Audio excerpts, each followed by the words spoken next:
So unfortunately, earlier today, the Valby farm finally got nerfed on the Fortress Outpost. So we're going to be going over all of the different farms, the best cases for every single type of resource you need, whether that's XP, gold, Kuiper, code breakers, anything like that. I'm going to be giving you guys all of the best spots for each here in this video. We're going to be going over all the nuances with each farm as well, because a lot of people will be giving you just straight up rates. Hey, you're going to make this much gold per hour.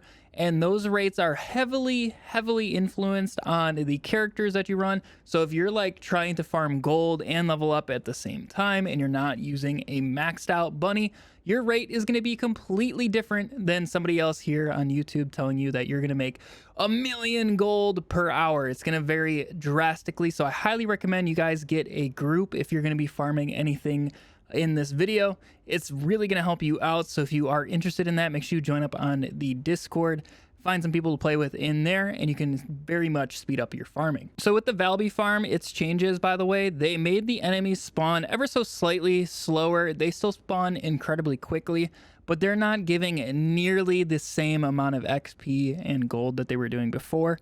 Now with like a maxed out Valby group, you can be getting probably between 250, 300,000 gold in an entire run, and that's with the gold drop rate increase modifier on your memory and no gold booster itself.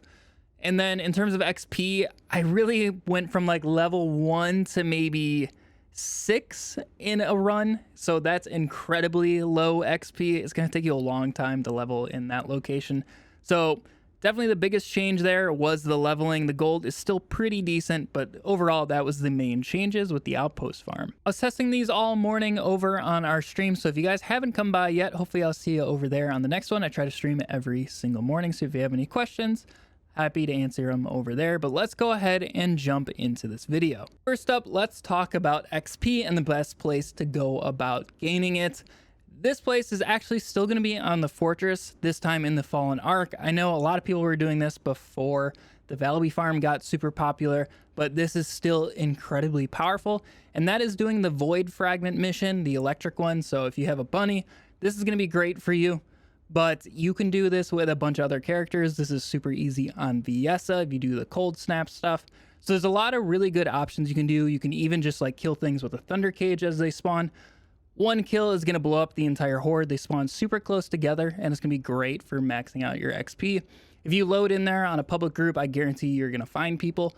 And as this video goes out and more people start making videos on these farms, I'm sure even more people will end up at this location. I did have a character XP boost on from the other day. I had like a couple hours left when I was testing this. But then at this location, I took my ultimate Viessa from level 1 to level 40 in just about 40 minutes, a hair under. So it ends up being pretty good. It's a bit slower than obviously the old Valby farm. That's pretty much our best bet in terms of XP.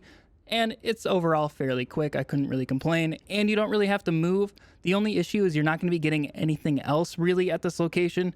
You're going to get weapons from the mission rewards and things like that to dismantle if you need like component parts, but you're not going to be getting gold, Kuiper, or anything like that. This is purely just going to be for XP. If you're trying to level weapons in this spot, just equip a bunny, and then if you see where my teammates are standing in the corner by the wall, if you guys are spec'd into a decent amount of range, you can just sit there sprinting and jumping into the wall, and you're going to be sending out pulses and kill both ad groups in the moment they spawn. So it ends up working really well for the quickest waves possible. Moving on over to the best spot for gold. This is also going to be an oldie. This is the abandoned refinery unit over on the Echo Swamp on the right side of the map.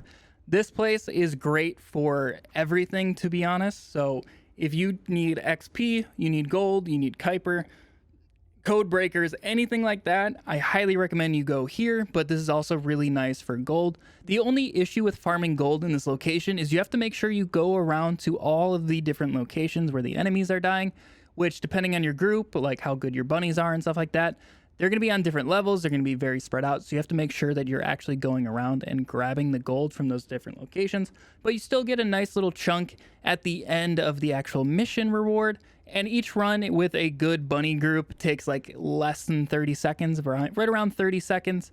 So it can be really quick. And once you get used to it, you're going to be flying through and getting a ton of gold. And it's going to overall be really good. Now, an easier location and still really good location for gold that's just slightly less is actually still the Valby farm. You're basically guaranteed to get all of the gold as long as you're running in that circle. All the enemies just spawn in lines for you, so you can make sure you're grabbing all that gold incredibly easily. So it's a very consistent 250, 300 gold per run over there, which is once again in about 3 minutes or so.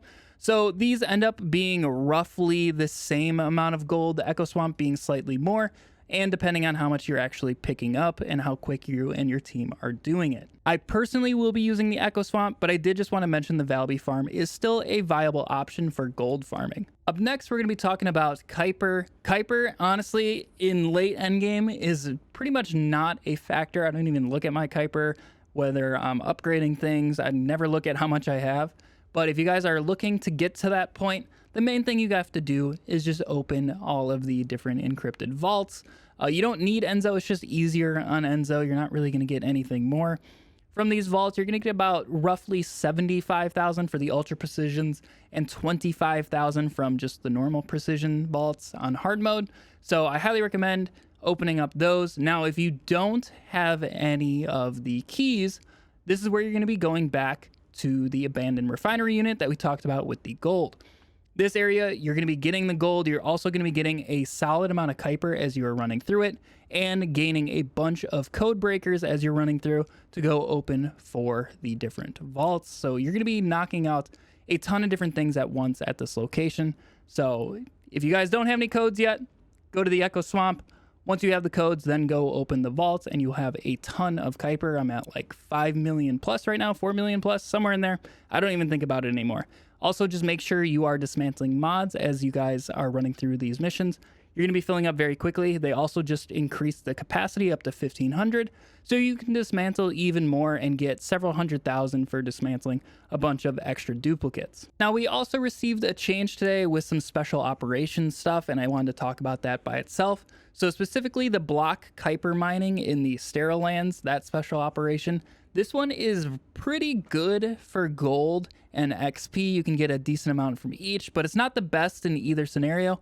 But it could be the best for gold if you got extremely lucky. So the bosses and enemies in there can drop these consumables that you can use to claim for either 100,000 gold, or if you get the rare version, 1 million gold per item. Now, we farmed this a good amount of times over this morning on stream, and neither me or anybody else in my group got to the $1 million versions, but the 100,000s, we did get a couple of them here or there. But this ended up equating to about 200,000 gold about every 3 minutes, just to keep it in line with like the Valby farm and how I was breaking down those rates. So it is a little bit less than the swamp and the Valby run, but it can be the best if you were extremely lucky. So I did just want to mention that option. Or if you guys want something a little bit different to be doing instead of just running around in a circle, this is just multiple circles that you can run around. So you can take your pick. This one can get a little bit difficult towards the later stages, but overall, with a decent group, especially if you're running bunnies, you can get this done in 10 minutes or less. So my recommendations for you guys would be to just start with everything at the abandoned refinery in the swamp. That's where you're going to be getting your stockpile of gold, your starting bit of Kuiper, your code breakers, so you can go get more Kuiper. That's basically just going to be your one-stop shop for everything. You're also going to be getting pretty decent XP along the way. That was personally my go-to spot before all of this Valby farm stuff. But then if you have a good stockpile of all of that and you just want to focus on leveling up a weapon or a Descendant, that's when you're then going to be moving over to the Fortress Electric Void fragment farm with Bunny or whatever else you want to be using, Viessa. Doesn't really matter. That one's probably the easiest to farm. You either just need a good AoE Descendant or a Thunder Cage. Either way, you're going to be good to go. And there's going to be a ton of people doing it. So I highly recommend that for purely XP. You're not going to be getting a ton of other stuff along the way. So do that one once you have a good stockpile of everything else. I think their changes for the special operations were decent, but I don't think they went quite far enough. Those are kind of supposed to be our endgame content. Like, they do scale up pretty hard, but they're still not all that worth. If the drops for like the 100,000 or a million consumables If those were a little bit more common, then I could definitely see that being the go-to gold farm. But with just how much luck is involved with obtaining those, I really don't see myself running that for any sort of gold. I'll probably just be doing the swamp on Bunny and just gathering everything up through there. Yeah, currently those are my favorite and best farms for all the different resources: XP, gold, Kuiper, code breakers, all of that good stuff. Those two are definitely my tops. So best of luck farming up all of your gold and resources. But if you did enjoy this video, make sure to leave a thumbs up on it to let me know. Also consider subscribing for more First Descendant content. We got a bunch more on the way. Thank you once again to everybody who's been stopping by the stream. But anyways, I will catch you all in the next video. See ya.